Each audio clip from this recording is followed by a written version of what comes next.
I still remember the way he looked at me the first time we met. His eyes carried a kind of warmth that made me forget every cold moment I had ever lived through. His voice, soft yet confident, carried promises that felt unshakable, like walls built from stone. And his words, oh, his words were like poetry whispered straight into my soul. He said things no one had ever told me before, words that made my heart believe in possibilities I had long given up on. He looked straight into my eyes and said, "I will never hurt you." He smiled with the kind of sincerity you want to believe in, and added, "You can trust me with your life."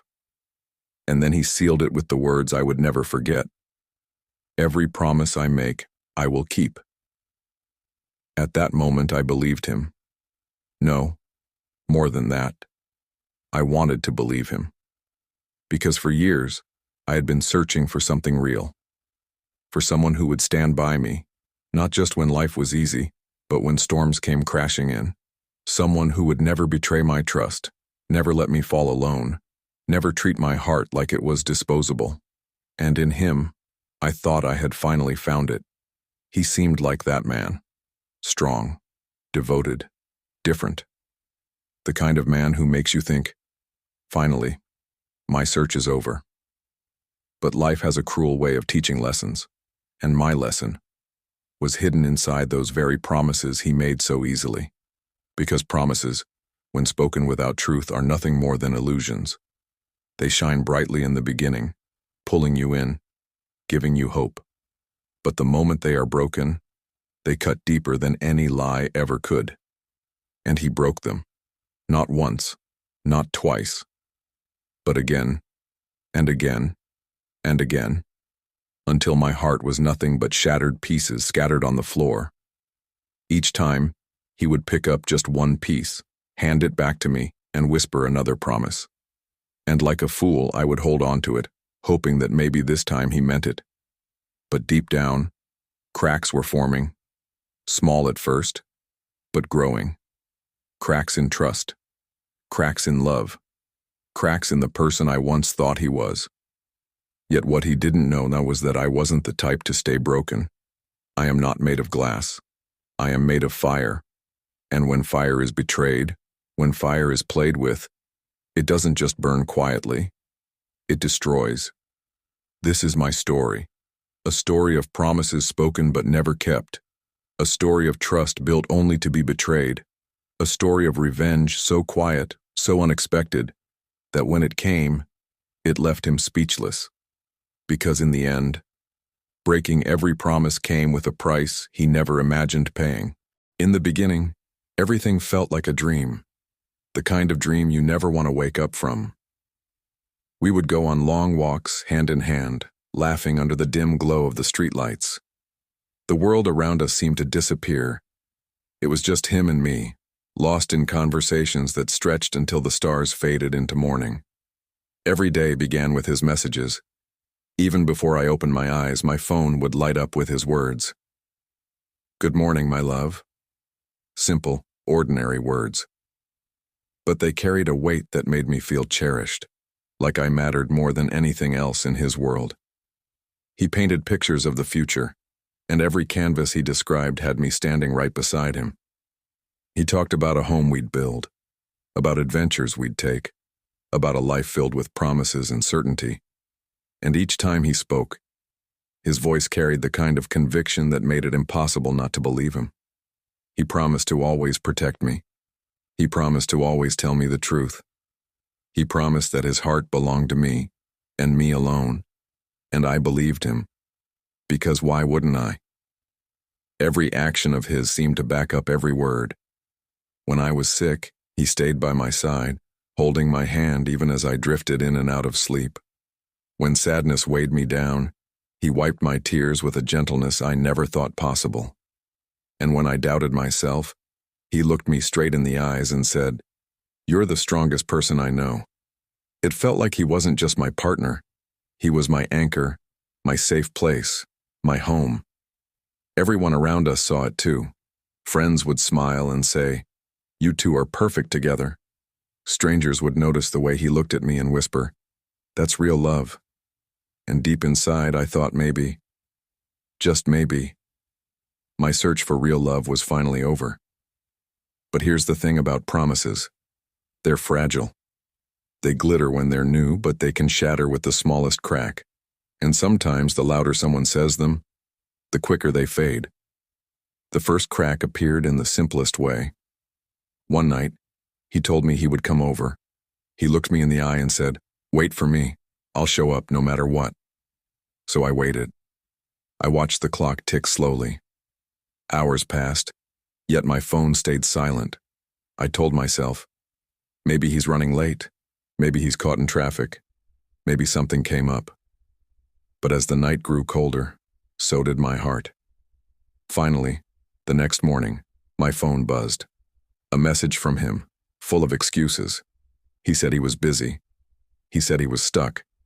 He said things were out of his control. I stared at the words on my screen, my chest tight. Something inside me whispered that this wasn't just about being late. But I silenced that voice. Because love makes you blind to red flags. Love convinces you to forgive what you shouldn't.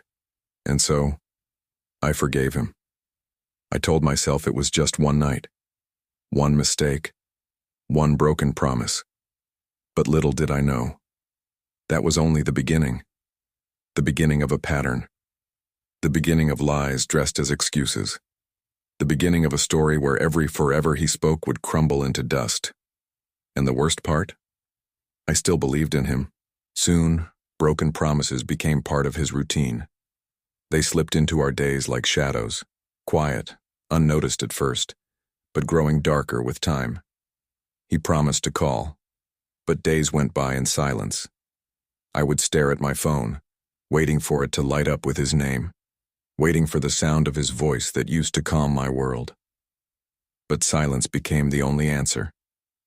He promised to be honest, yet his words never matched his actions.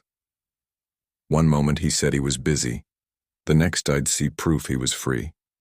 One moment he swore he was home, the next someone would mention seeing him somewhere else.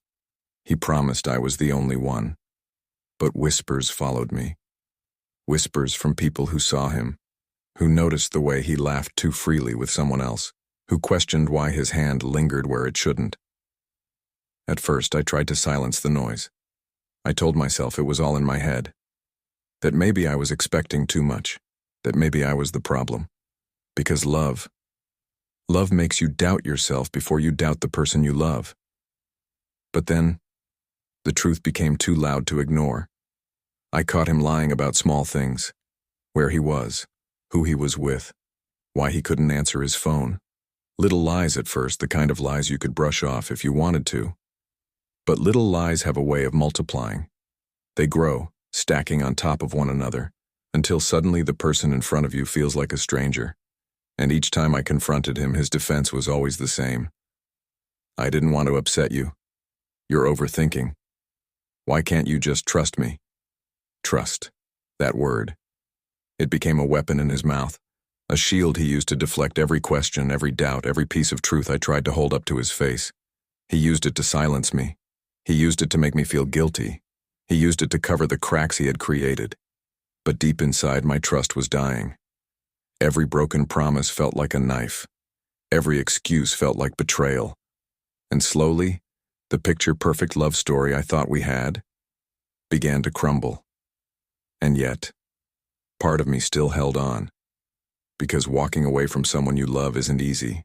It's like tearing your own heart out and trying to keep walking as if nothing happened. So I stayed. I told myself it would get better.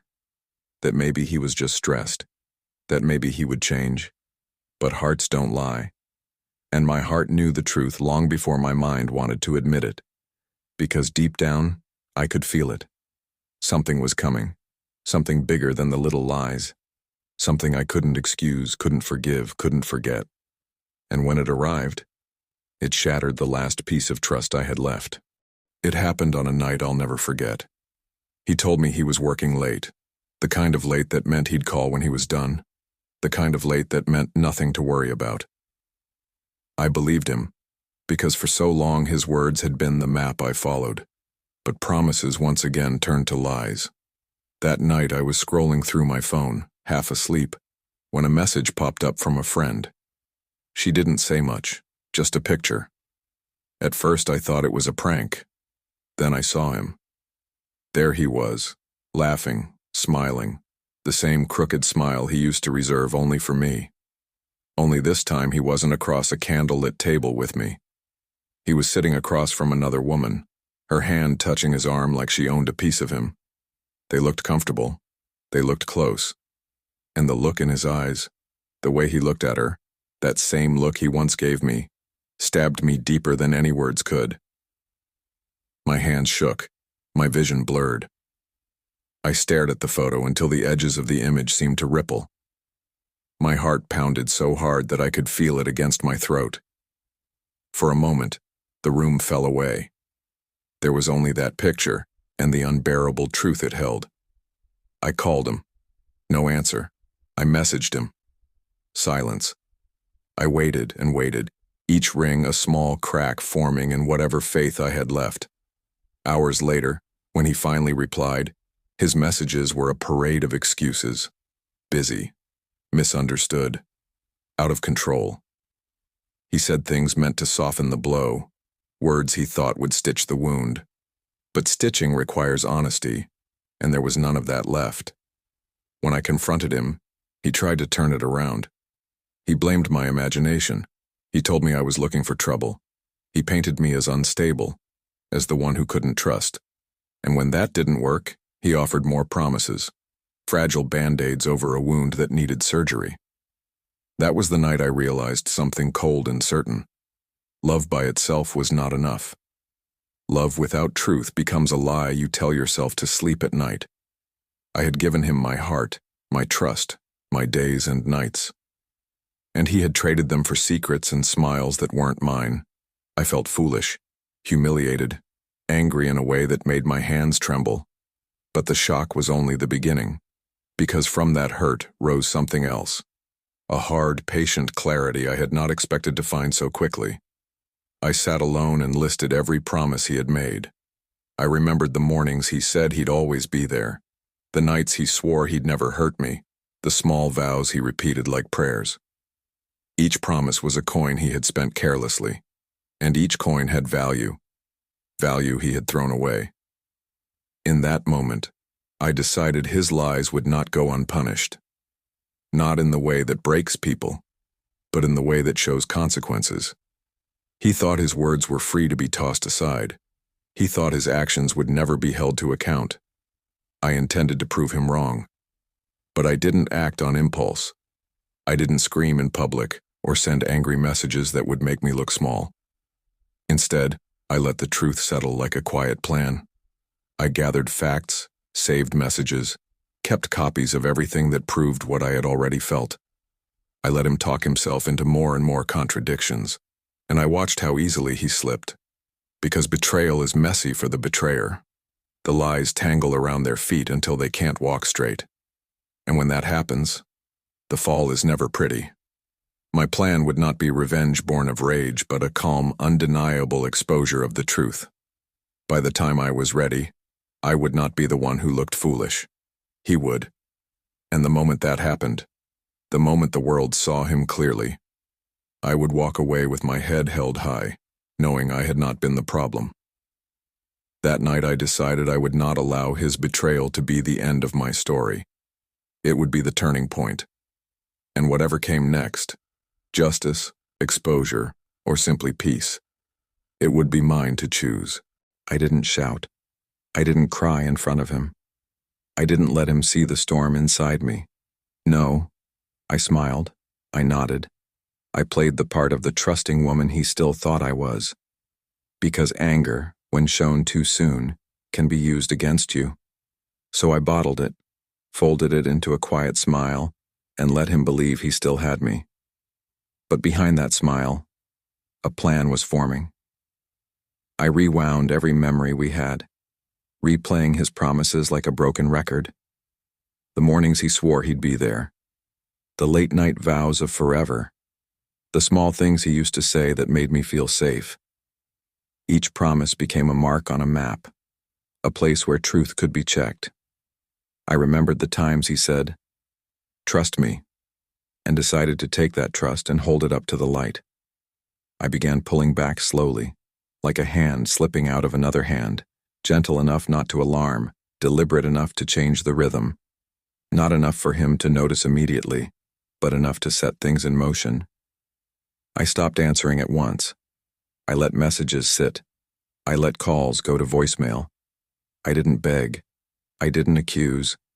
I simply measured my silence like a metronome, and with each beat, his questions grew louder while my plan grew clearer. I started watching, not with accusation, but with curiosity. Who called him at odd hours? Where did his stories not add up? Which promises had receipts, texts, photos, witnesses? I collected small things. A screenshot here, a saved message there, a casual comment from a friend that suddenly made sense. Nothing dramatic, just quiet, careful evidence of a life he thought he could hide. And I learned how he covered his tracks. The excuses he repeated, the patterns he favored, the people he trusted to lie for him. It was like watching a man build a house of cards, careful at first, but always fragile. So I waited for the breath that would topple it. I also started to guard myself. I removed access to the parts of my life he used to reach into. Passwords changed, plans made without him. Friends I hadn't seen in months were welcomed back. It wasn't just about exposing him. It was about reclaiming the life he had slowly bled away from me. Because sometimes, the sweetest revenge is not in destroying someone loudly.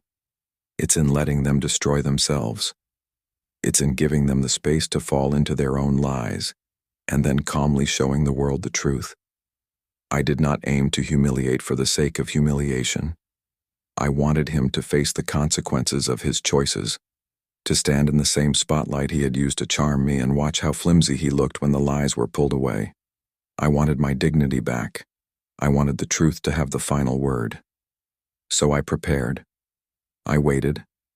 I watched him weave more promises, and with each new promise I added another silent file to my growing case. When the time came, it wouldn't be dramatic for spectacle. It would be precise. It would be undeniable. And it would leave him with nothing but the weight of every promise he had thrown away. That was the plan. And I was no longer the girl who would stand and take it. The final scene came on a day he least expected. He had promised me we would meet for dinner. He promised me he had something important to share. He promised. This time it was different. Promises, promises, promises. By then, I had heard them all. But still I accepted because I knew this night wouldn't be like the others. This night wasn't about him. It was about me. I walked into the restaurant calm. Too calm. My heart wasn't racing. My hands weren't trembling. For the first time in a long time, I wasn't the one breaking apart. He was already waiting. I saw it in the way his leg bounced under the table, in the way his eyes darted to the door every few seconds. He looked nervous. When I sat down, he smiled the smile I once fell for. The smile that once promised safety, love, forever. But to me now, it looked hollow. And before he could open his mouth, I laid everything on the table, literally. Every photo, every message, every excuse, every carefully collected piece of evidence that spoke louder than his words ever could. His face turned pale. His hands shook as he reached for the papers, the phone, the proof. He stammered something, a half-lie, a broken explanation, a desperate attempt to twist the story into something that made him look like a victim. But this time, I didn't let him. I didn't argue. I didn't plead. I didn't ask why. I simply watched him squirm under the weight of his own betrayal. The waiter passed by, oblivious, as if the entire room wasn't silently spinning around us. The clinking of glasses, the quiet chatter of strangers, it all felt like background noise to the moment I had been waiting for. He leaned forward, whispering frantically, "It's not what it looks like. You don't understand. I can explain." I stopped him with a single look. Then I leaned in and said, clear enough for only him to hear, "You broke every promise, and now I break mine. I will never forgive you." The words left my lips like fire, and for the first time I saw fear in his eyes. Not fear of losing me, fear of losing the control he once held so tightly. I pushed my chair back slowly, deliberately. I stood, smoothed my dress, and without a single glance behind me, I walked away. Each step felt like a chain falling off. Each breath felt like freedom pouring back into my lungs. I didn't rush. I didn't stumble. I carried myself out of that place as if I had just closed the heaviest chapter of my life. Behind me, he was left in silence, surrounded by strangers, with nothing but the ruins of his lies spread out on the table. The evidence was undeniable. The mask had shattered, and I was free. For the first time, I realized revenge wasn't about screaming, fighting, or making him pay in the way he expected. It was about reclaiming my power. It was about walking away with dignity, while he drowned in the very lies he had built. That night, the power shifted, and it never shifted back. The days after weren't easy. Walking away never is. There were nights when I reached for my phone, half expecting his name to light up the screen. There were mornings when my heart ached with the ghost of his good morning messages that once made me smile. And yes, there were moments when I questioned myself. Moments I almost believed his lies again. But then, I remembered. I remembered every broken promise. I remembered the hours I waited, the excuses he gave, the way his words always painted a perfect picture that never matched his actions. I remembered every tear I cried because of him, every time I doubted my own worth because of his manipulation. And slowly, the fog lifted. I realized something powerful. I wasn't losing him. He was losing me. He was losing the woman who stood by him when no one else did. He was losing the one person who believed in him even when the world doubted him. He was losing the love that was real, loyal, and true. The kind of love people spend their whole lives searching for. And me? I wasn't losing anything. I was finally walking away from someone who never deserved me in the first place. So I rebuilt my strength. I stopped waiting for messages that would never come. I stopped making excuses for someone who didn't value me. And slowly, I began to hear my own voice again. The voice he had tried to silence with guilt and lies. At first, that voice was shaky, unsure, quiet. But day by day, it grew louder, stronger, clearer. Until one morning, I looked in the mirror and didn't see the broken version of me anymore. I saw a survivor. I saw someone who had faced betrayal and turned it into power. I saw someone free. And freedom. It was better than any promise he ever made. For the first time in a long time, I could breathe without wondering what lie was waiting around the corner. I could smile without second-guessing if it would be stolen by disappointment. I could live without being chained to false promises that only hurt me in the end. Yes, walking away was hard. But staying would have been harder. And with every step forward, I realized I wasn't just walking away from him. I was walking back to myself. Back to the woman who knew her worth.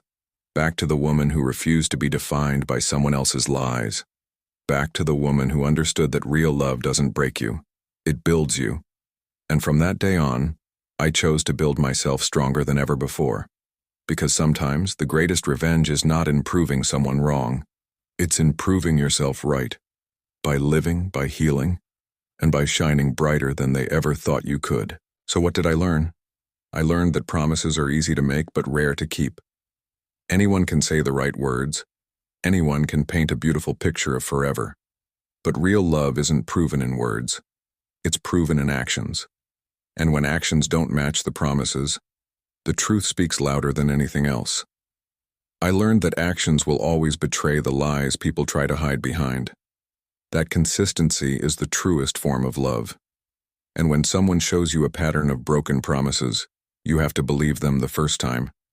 But maybe the greatest lesson I learned was that sometimes the best revenge is simply walking away. Because when someone breaks every promise, when they betray your trust, when they show you who they really are, The greatest power you hold is not in fighting, not in proving, not in begging. It's in letting them go. He thought he broke me, but in reality, he built me. Every tear I shed turned into strength. Every lie he told became a brick in the wall I used to rebuild myself. Every broken promise was a lesson that sharpened me, prepared me, and reminded me of what I deserved. He thought I would stay trapped in his cycle. But in reality, I walked away stronger. And that is what shocked everyone. People expected me to crumble. They expected me to cling to him, to fight for a love that wasn't real, to drown in my pain. But instead I rose. I rebuilt. And I showed that betrayal doesn't define you. How you respond does. Because in the end, the person who breaks promises loses everything. They lose your trust. They lose your love. They lose the chance to stand beside someone who was willing to give them everything. But the one who survives betrayal, the one who learns, heals, and walks away with dignity, they don't lose. They gain. They gain strength. They gain clarity. They gain a new life. A life free from lies, free from pain, free from the weight of someone who never valued them. And maybe that's the real twist in the story.